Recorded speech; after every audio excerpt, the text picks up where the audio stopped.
із іншими партнерами. Кримська платформа – це велика поразка Росії. Про це заявив міністр закордонних справ України Дмитро Кулеба. Він потішився, що після 7 років окупації вдалося повернути тему Криму у світовий порядок денний. Міністр Кулеба назвав це виправленням історичної помилки і відзначив неабияку зацікавленість українською ініціативою у світі, а також з боку агресора. Кримська платформа не тільки викликала безпрецедентну реакцію в світових ЗМІ, в світових політичних колах, але і в Російській Федерації. Це прямо протилежні реакції. Якщо весь світ відзначає, що Україна, по суті, розірвала тишу довкола Криму і повернула це питання на міжнародний порядок денний, то Росія навпаки захлинається в розповідях про нікчемність цієї ініціативи. Реакцією Російської Федерації ми задоволені.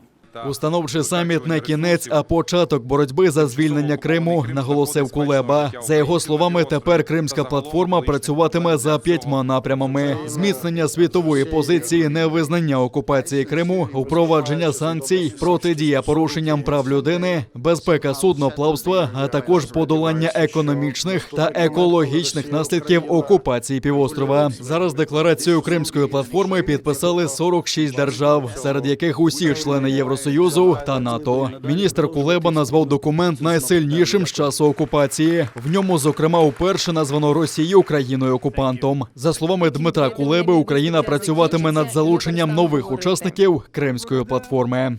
Україна не зупиниться.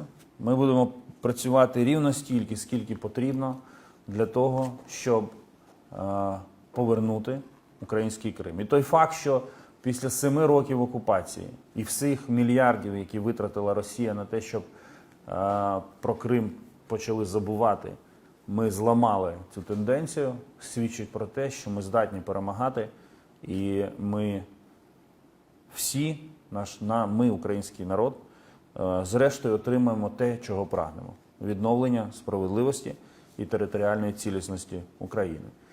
Міністр Кулеба також зазначив, що Україна має повну інформацію про перекидання російських військ до окупованого Криму. Він заявив, що системи моніторингу не підлягають розголосу, але Україна слідкує за мілітаризацією півострова та тим, яке озброєння туди перекидається.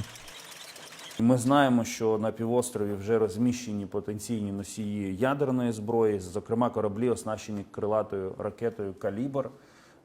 У нас є достатньо інформації про те, що відбувається.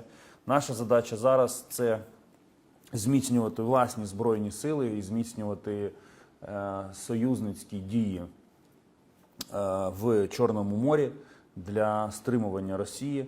І це перший крок, а подальший крок – це вже буде виведення Росії з Криму.